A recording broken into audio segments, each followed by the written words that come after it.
Okay, we are in Deuteronomy chapter 30, verse 1.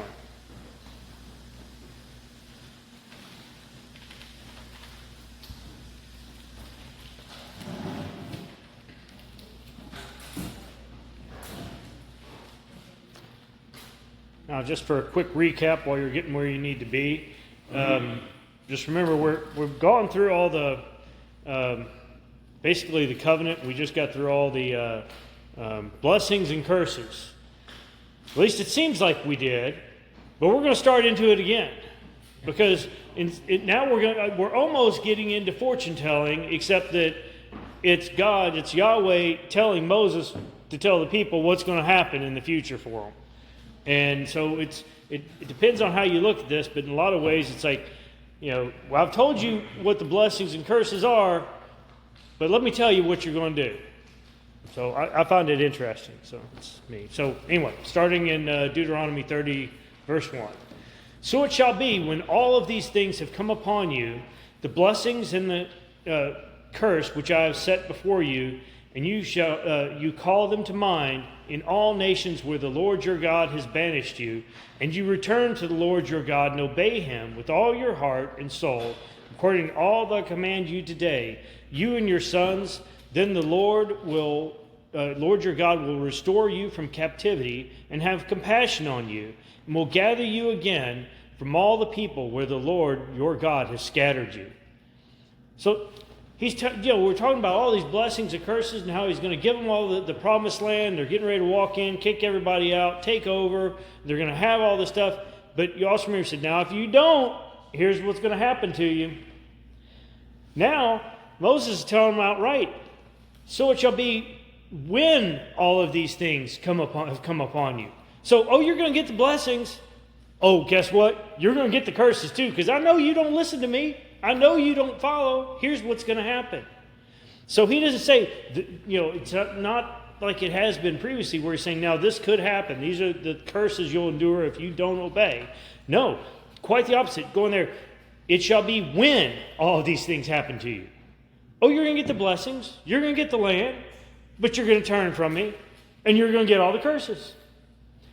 And after this has happened, then you can return to me because you're going to be banished from everywhere. I mean, they're going to be kicked out of their land. They're going to lose everything, basically. So it's not foreshadowing. It's outright telling them what's going to happen, point blank. And that's, when the Lord is telling you what's going to happen, you best start listening because it might not be you. It might be your children. It might be your grandchildren. You don't know how long it's going to take before this happens. Because think about it. The Lord's got a long memory. He knows everything that's happened, everything that's going to happen. He's giving them a heads up that, you need to be paying attention and teaching your children right. Because if you don't, and I know you're not going to, here's what's going to happen. And he's already told them that. Now he's saying, this is going to happen. It's just a matter of when. I'm not telling you when, but it's going to happen. I mean, they're going to be scattered throughout everywhere. Picking up in verse 4. If your outcasts are at the end of the earth, from there the Lord your God will gather you from there. He will bring you back. The Lord your God will bring you into the land which your fathers possessed, and you shall possess it. And he will prosper you and multiply you more than your fathers. So he's still giving a blessing at the end. He's telling them, you're going to mess up. You're going to be scattered throughout the world. Well, you know what that means. There's going to be wars. There's going to be slavery again with them. You're going to be taken off somewhere else or run off somewhere else. But when you decide to follow God again, then I will gather you back together from the ends of the earth. So he's going to bring them back together. But it's the whole thing of, man, is this good to know or bad to know? It's one of those, if I told you that you were about to drop your Bible and you dropped it, is it because I said you were about to drop it or because you were going to drop it either way? That's the question. Did you cause it or didn't? Now, Yahweh, he knows everything, so it's going to happen one way or another. But it's just an interesting thing to me because he gives them, again, beyond foreshadowing. He tells them, no, it's going to happen. But I will bring you back and I will multiply you again when you turn back to me. So he's made it clear that he's their God forever. It's just a matter of, are you going to follow me, yes or no? And when they don't, it's not going to go well for them. When they do, he'll bring them back together and he'll build them back up. The Lord your God will bring you into the land which your fathers possessed. So he's going to get back to where they were and repossess it? I don't know. But either way, they're good. I can't not do that. Come on. But either way, he's going to give it back, and they're going to multiply them more than their fathers.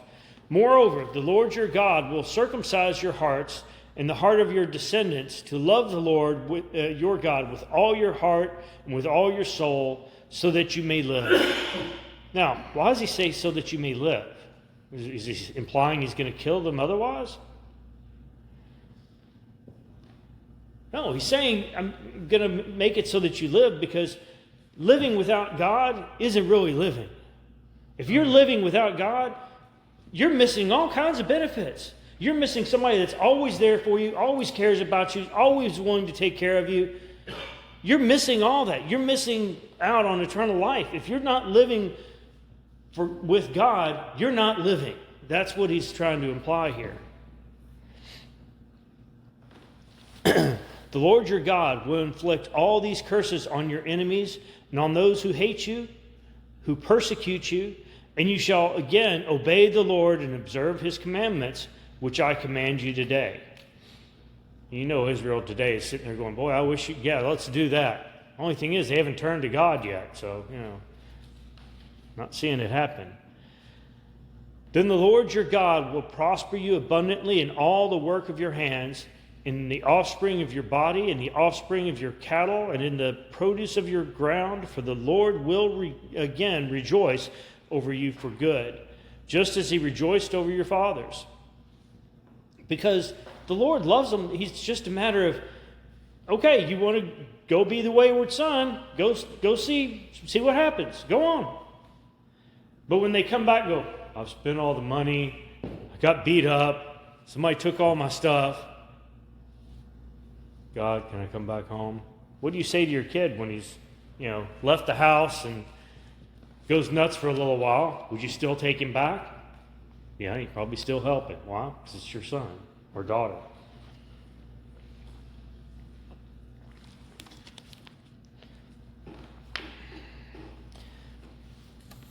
If you obey the Lord your God to keep his commandments and his statutes, which were written in the book of the law, if you turn to the Lord your God with all of your heart and all of your soul, for this commandment which I command you today is not too difficult for you, nor is it out of reach. It is not in heaven that you should say, who will go up to heaven for us to get it for us and make us hear it, that we may observe it. Nor is it beyond the sea that you would say, who will cross the sea for us and get it for us and make us hear it, that we may observe it? But the word is very near you, in your mouth and in your heart, that you may observe it. In other words, this isn't something you have to travel to obtain. This offer, this information, what you have to do, it's all right here before you. I've just given you everything you need. Even when you turn away, I have just given you how to get back to God and how to get back to prospering. All you have to do is listen to what I've said. You don't have to go search for a path to me. You don't have to go search for how to heal your land and heal the people. It's all right here. Just follow me, follow my commandments. That's it. You don't have to go searching for this. It's right here in front of you. That's his point, is that this isn't something you have to go figure out. If you just teach your kids, they're going to know where they can turn. The question is, will they? That's a separate issue, which we know Israel's big on back and forth. It's all whole Old Testament, right? Go to God. Pray for God's help. God comes in. God helps you. And you decide, you know what? We got this promised land, and, we did a really good job here with this. You didn't do squat. You walked in. You didn't even plant the vineyards. You didn't plant the initial crops. You didn't build the cities. You didn't build the walls around them. You didn't do squat. God gave it all to you. But they never seem to remember that. They keep forgetting that. They turn away. If you have a generation that is raised without the Lord, how's it going to be for their kids? Look around you. Was this place filled years ago? Yeah. Is it filled today? No. How's that working out for the world? In general, I'd say not really well. I mean, all the issues we have in this world with people, I don't want to get into the list of or litany of things that are out there, but the point is, there are things we have to deal with today that you never had to deal with growing up. I didn't even have to deal with growing up. So I'm just trying to make the point. There's a better way. Well, it's a pretty big challenge from what you said. I mean, some of the stories, I don't know, how'd you make it?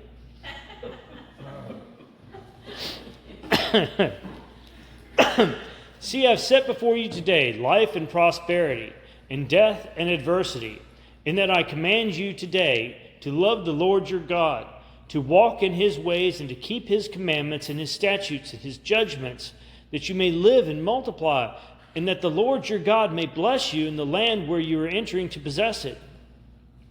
But if your heart turns away and you will not obey, but are drawn away and worship other gods and serve them, I declare to you today that you shall surely perish. You will not prolong your days in the land you are crossing the Jordan to enter and possess it. I call heaven and earth to witness against you today that I have set before you life and death, the blessing and the curse, so choose life in order that you may live, and you and your descendants. So he's giving them an option. Look, I've told you what the blessings are. I've told you what the curses are. I've told you the good, the bad. You get to choose life or death. What do you want to do? Which way do you want to go? Do you want to prosper or do you not? Now, and we've talked about this before too, but the first thing that always comes to mind is the drug lords that are making buku bucks, the pharmacy CEOs that are loving getting people hooked on all their drugs, that are making millions, and I don't think they're following Yahweh. And then I look at people that are following him that are needy. But the reality is, if you have God, you have all you need. You may not always feel like it, but you ought to be thankful for what you have. And unfortunately, as we know, all things happen in God's time. Because the reality is, time is irrelevant to God because he's eternal. And if we're with God, we're eternal. So we have the option so that everybody's I want them to get what's coming to them. Well, you know what? They're going to. It's just a matter of when. We're all going to die someday, and guess what? There are two options. It's blessings or curses. It's life or death. You either live eternally with Christ in heaven, or you go to fiery pit and burn and die. Those are the choices. It's straightforward, and that's what I believe we're being told here today. He's making it very clear. You got a choice. You've heard both sides of it. And this is his own people have heard both sides of it. It's not an offering to everybody yet, remember? And still, even his own people don't always go that way. And he's already told them, you're not always going to go that way, but you really should. By loving the Lord your God, by obeying his voice, and by holding fast to him, for this is your life and the length of your days, that you may live in the land which the Lord swore to your fathers, Abraham, Isaac, and Jacob, to give them. So he's followed through. He gave them all this land. They're getting ready to walk in. They've already taken more than they were initially promised. Remember, you got 2.5 tribes are staying on the other side of the Jordan. So as they cross over the Jordan, they're taking the promised land. They're going to get all of it. That's not the question. The question is, how long are they going to keep it? How long are they going to keep it before they start going, hey, I found this idol in the dirt here, and guess what? It doesn't require me to do anything for them. And I can start claiming I did everything, and I'm in charge, and I control everything. Yeah, things don't typically work out well for me if I'm not doing what God tells me to do. And we all think that we know best. Right. I mean, even those of us who are long-time Christians, there are times when we think Mm-hmm. We'll mess up every time. Yeah, frequently. Which is kind of the whole point. You know, if you're listening to God, you're better off. And some people follow God, but they don't listen very often. And that's part of their problem. And it's not calling somebody out, it's just being honest. We're imperfect. We're never going to get it all right, okay? It's too late. We've all sinned. We're never going to be perfect. But we can all be better than we are. And I think that's what's important. All right. So Moses went and spoke these words to all Israel. And he said to them, I am 120 years old today. I am no longer able to come and go, and the Lord has said to me, you shall not cross this Jordan. It is the Lord your God who will cross ahead of you. He will destroy these nations before you, and you shall dispossess them. Joshua is the one who will cross ahead of you, just as the Lord has spoken. Well, that'd be a kind of scary day, I think, for Moses, right? What are the days of man? I mean, Moses is the one that told us that God will not put up with us forever. How many years? 120 years, exactly. And he's saying, today, I'm 120 years old. Well, he's got to sit there and think, I got 364 days, maybe, at best, because I won't hit 121, you know? I mean, that's what I'd be thinking. So that's why I think it's got to be an interesting comment for him to say, knowing he already knows he's not crossing into the promised land, but hey, he's got 2.5 tribes over here. He can still be part of everything. But at the same time, he's told them the days of man are limited, 120 years. He's 120 today.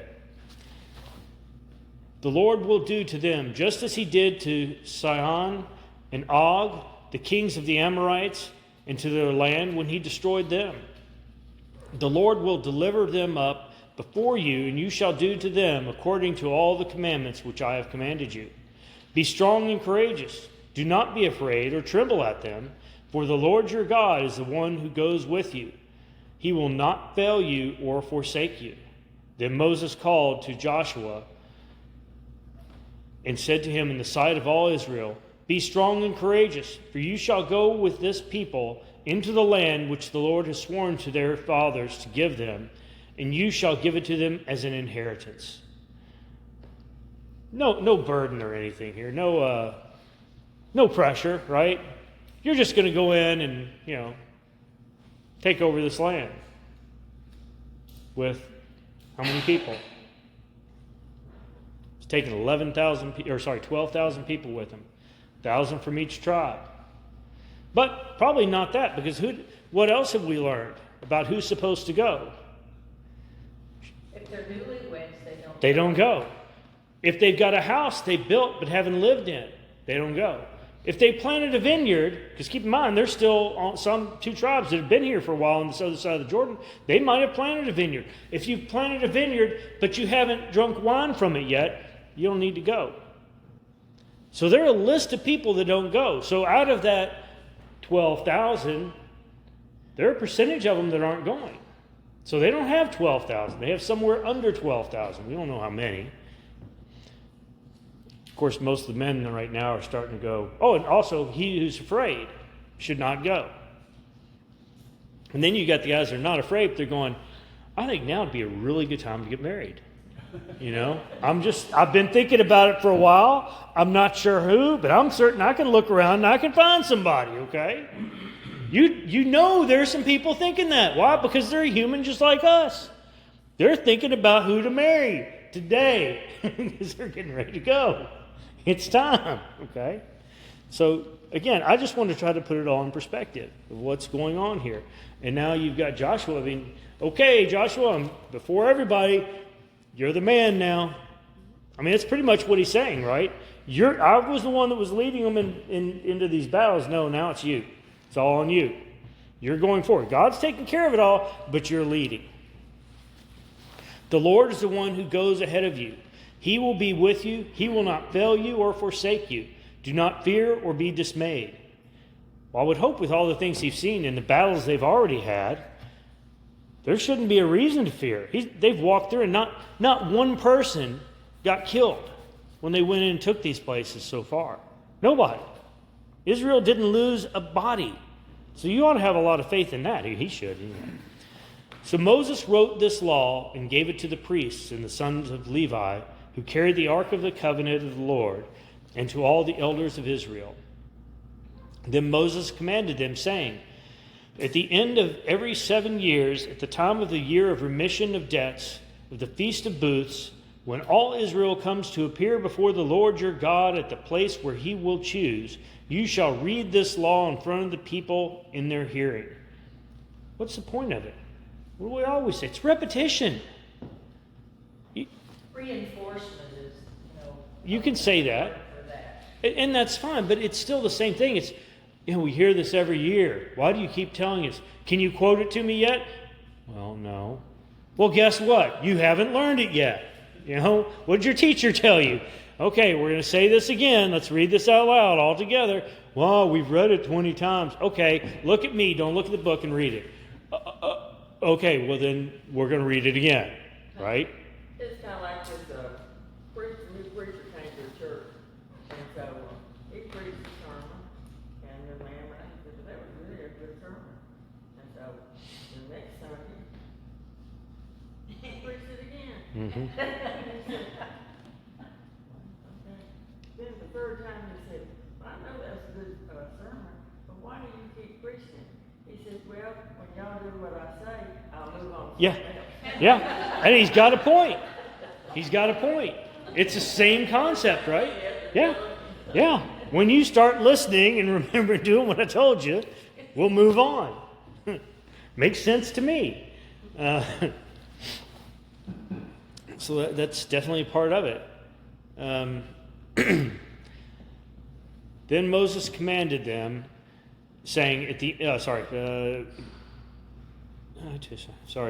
slipped there for a second. Assemble the people, the men and the women and children and the alien who is in your town, so that they may hear and learn and fear the Lord your God, and be careful to observe all the words of this law. Their children who have not known will hear and learn to fear the Lord your God, as long as you live on the land which you are about to cross the Jordan to possess. Now, some people take offense to fear. Why are we supposed to fear? Because God can destroy you just as well as he can help you. And he can't just destroy the body, he can destroy the soul. So who do you need to fear? Well, I think it's pretty straightforward if you ask me. It's a simple answer, awkward as it may sound, but when you're growing up in your parents' house, should you fear your parents? They're the ones that can ground you. They're the ones that can send you to bed without dinner. They're the ones that can turn off the Wi-Fi in the house for today's generation. So think about it. Who should you fear? Just saying, it's the same concept. We're his children. How do we treat ours? How are we treated as children? This is how it's supposed to work, okay? It's just part of it.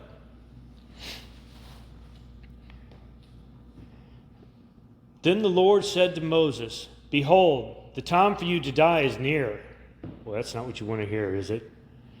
Call Joshua and present yourselves at the tent of meeting, that I may commission him. So Moses and Joshua went and presented themselves at the tent of meeting. Now, honestly, I think there's a time you're ready for that. I think when my father passed, he was ready. Yeah. He was in enough pain. He didn't care. He was ready. And I wonder with Moses if that's how he felt. Really, this is a blessing. I am done. So tired of it, I can see that. And with everything he's gone through, it makes sense. The Lord appeared in the tent in a pillar of cloud, and the pillar of cloud stood at the doorway of the tent. The Lord said to Moses, behold, you are about to lie down with your fathers, and this people will arise and play the harlot with the strange gods of the land, into the midst of which they are going, and will forsake me and break my covenant that I have made with them. Well, again, he's just telling Moses outright, today, your time has come. You're about to die. You're going to lay down with your fathers. You're going to die. But, hate to tell you this, the people, yeah, they're still not going to listen. I think that would have bothered him more than the death. Yeah, yeah. As much as he's fought for them and pleaded and interceded on their behalf, without them even asking frequently, he's tried to intercede. Because he was like, you know what, I'm just going to destroy them, I'll start over. No big deal. Just need a couple. That's it. Which, it's God, yeah. A couple and time and no big deal. But, yeah, I think that would definitely be hard for him to hear. That it's, you have to wonder sometimes, is it all for nothing? No. Some people stay. If you're a teacher, you teach a class. How many kids graduate? How many kids keep following the things you've taught them? How many go in a bad direction? Well, you can't control all of it. That's why there's free will. The Lord said to Moses, then my anger will be kindled against them in that day, and I will forsake them and hide my face from them, and they will be consumed, and many evils and troubles will come upon them, so that they will say in that day, is it not because our God is not among us that these evils have come upon us? One other thing I meant to say is, specifically what he was told by Yahweh is, they're going to play the harlot with strange gods. Well, what does that probably mean? Well, of course we know it means they're going to worship false gods, but when they go into this new land, they're supposed to destroy all these old altars, all these old false gods. They probably didn't get them all. And people went, ooh, hey, what's this? Shiny new toy. Interesting.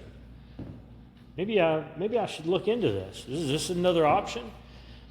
I mean, how many of you have been to a church other than Southern Baptist in your life? I know I have. Were you curious in trying it out, or were you just going because it was a wedding, or there are lots of reasons to go to another church, and sometimes it is curiosity to know what's out there. But to me, you have to come back to what's true, which is the Bible. And does the church follow the Bible? It's not about being Southern Baptist. I don't think Southern Baptists are better than some of the other options out there. Some of them I think they are better than. But point being, it's about following Yahweh. It's about following Christ. It's about following the Bible that we've been given. That's the part that's important. It's not the name on the door.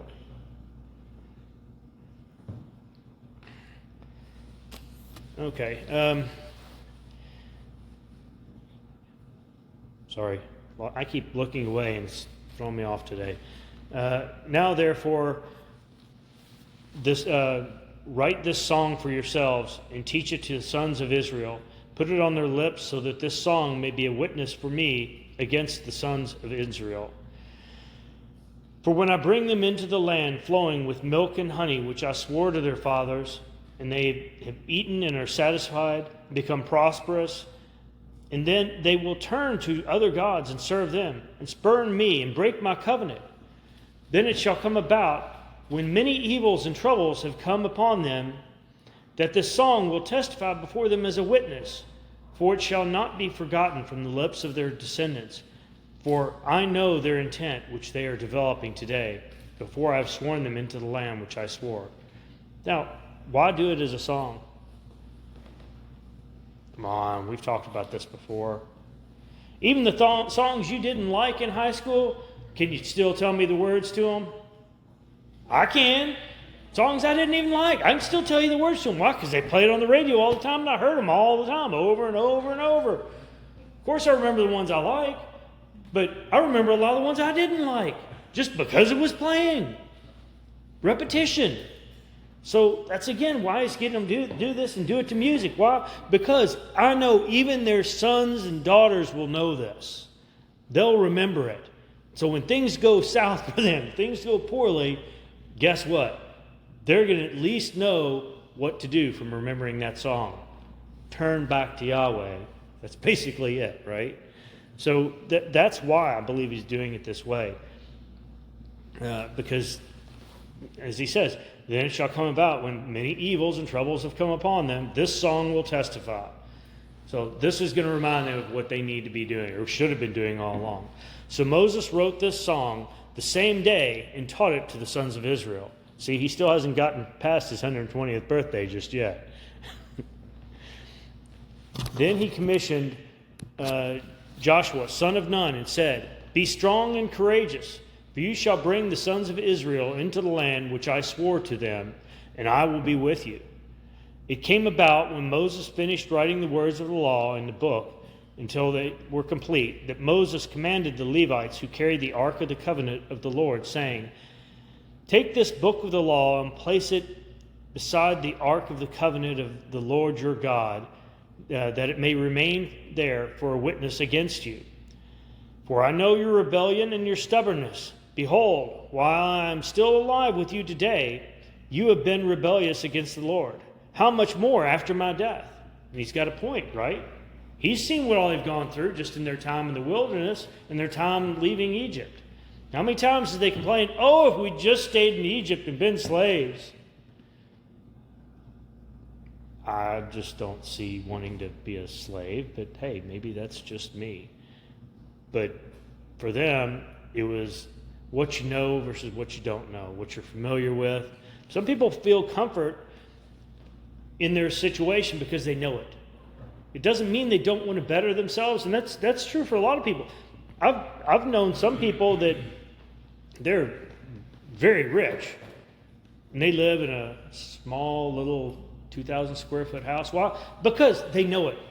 It's theirs. It's where they've been for 30 or 40 years, and they could go out and buy a McMansion. We think of them as today.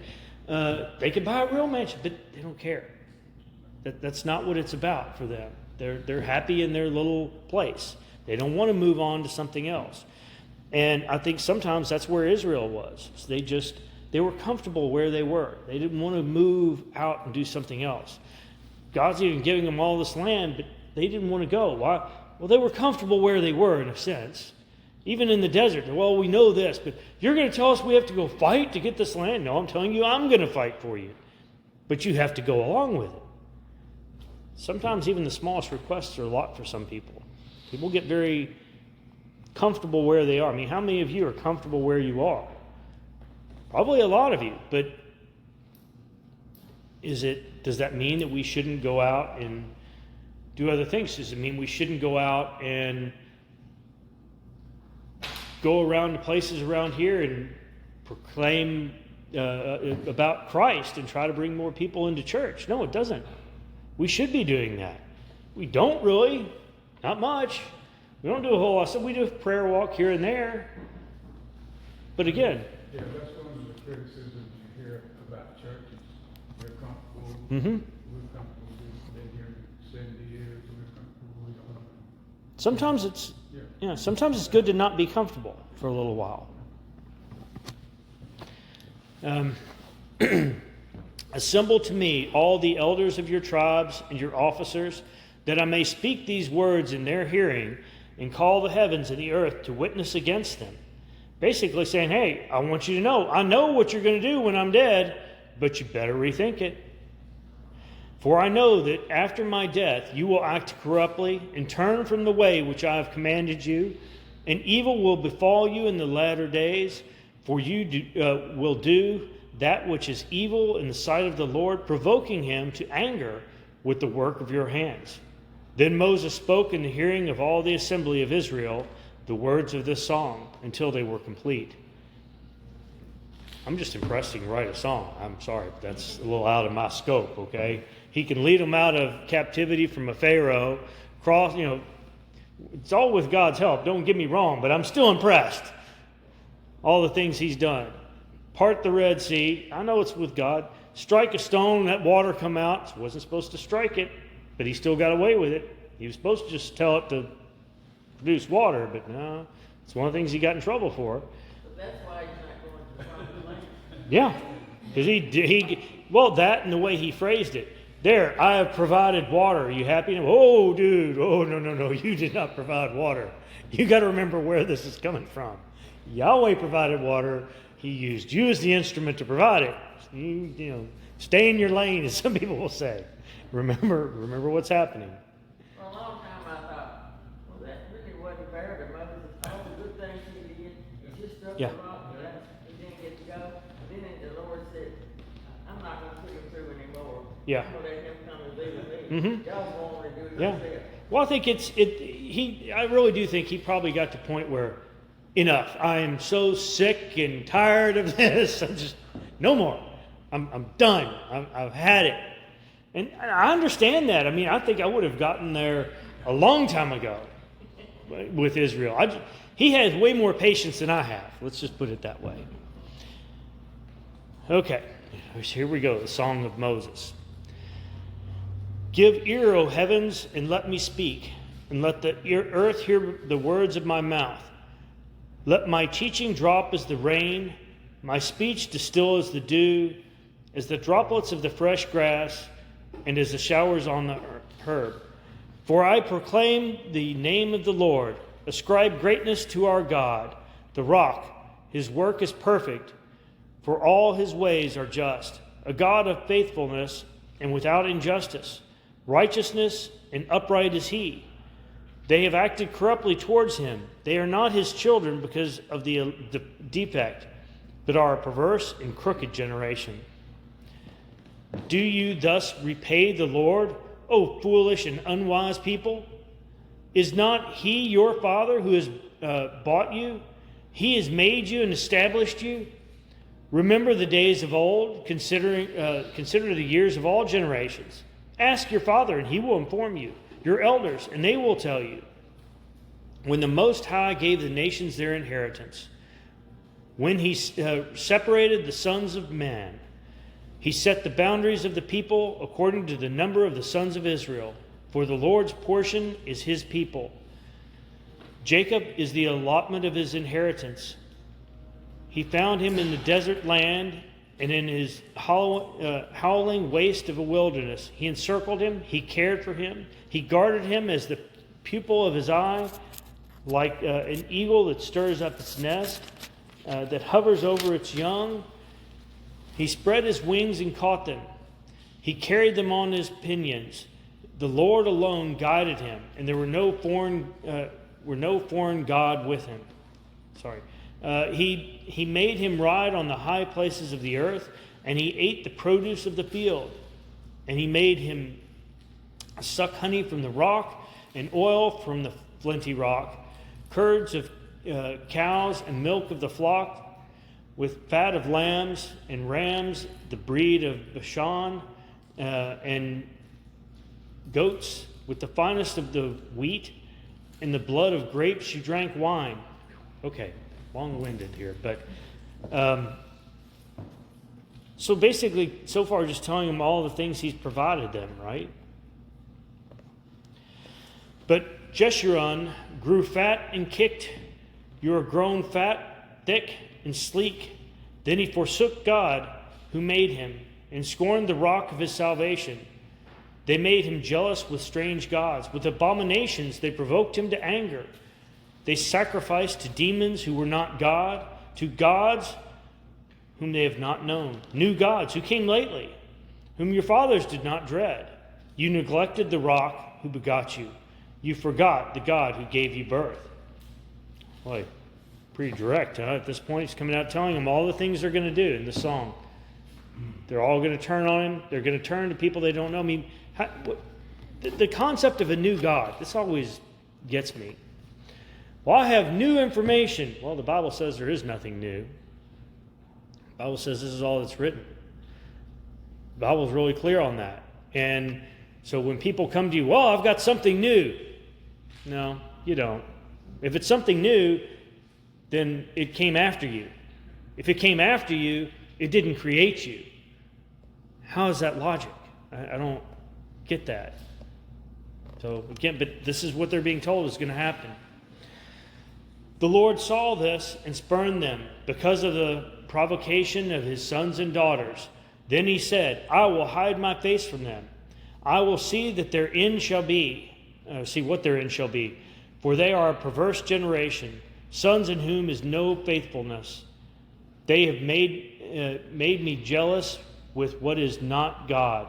They have provoked me to anger with their idols, so I will make them jealous with those who are not a people. I will provoke them to anger with a foolish nation, for a fire is kindled in my anger and burns to the lowest part of Sheol and consumes the earth with its yield and sets on fire the foundations of the mountains.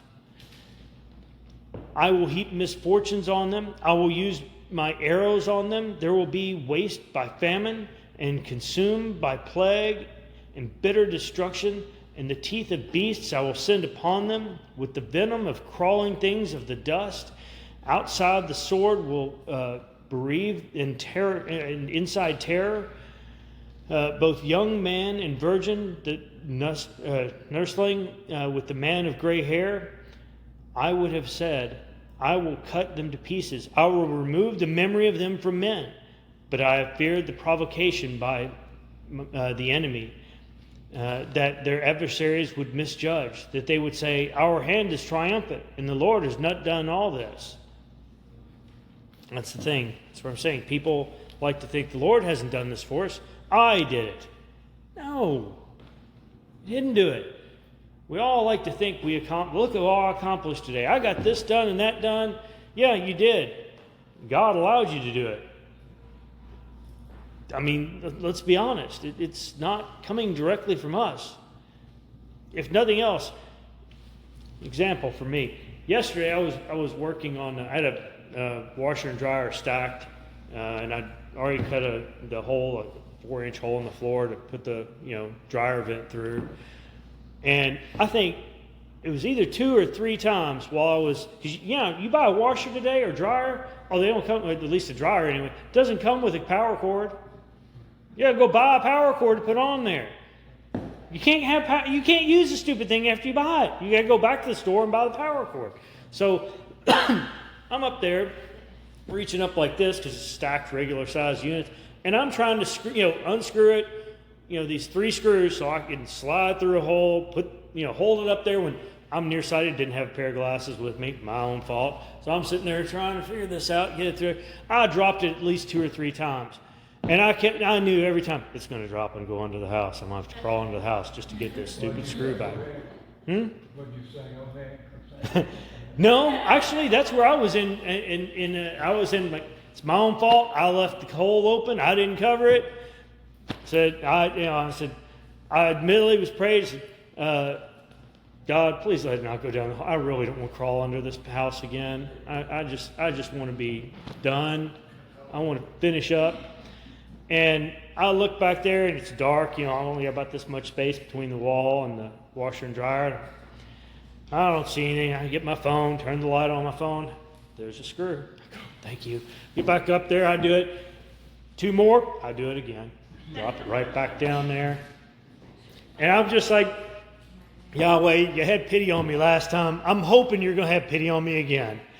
Get the flashlight out again. Go out there and look.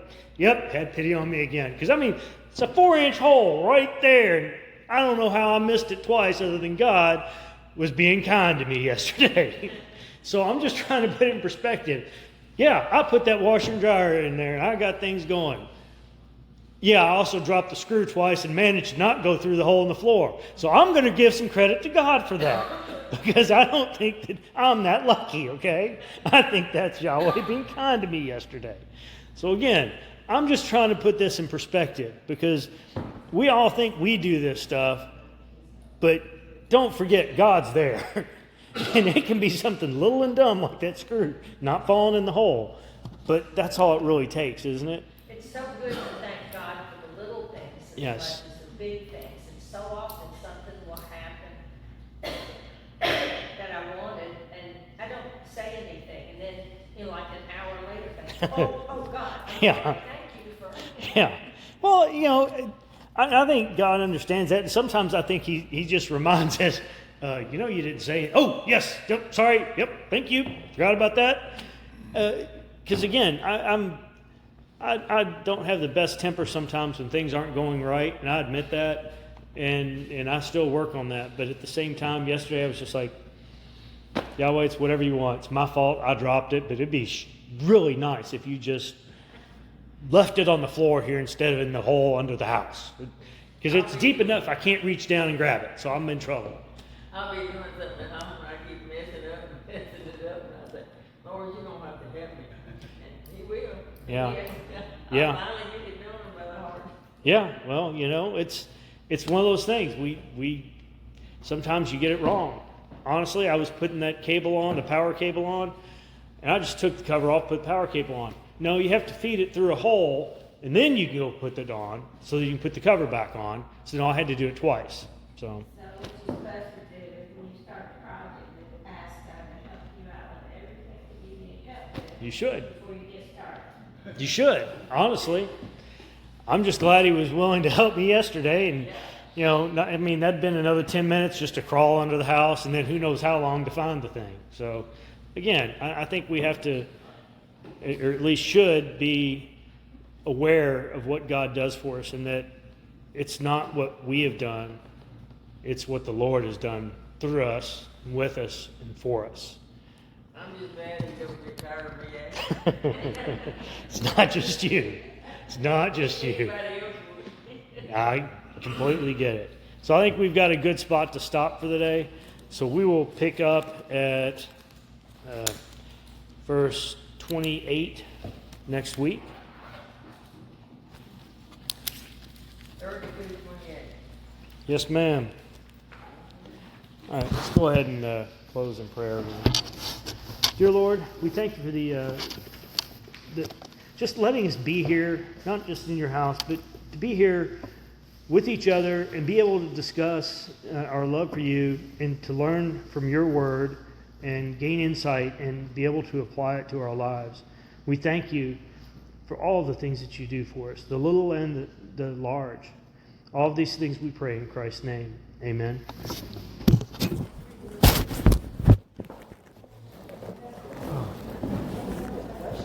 Yes, ma'am. I don't know if this is on your, but I know that somebody has hacked into your phone or into your system, or I've got some weird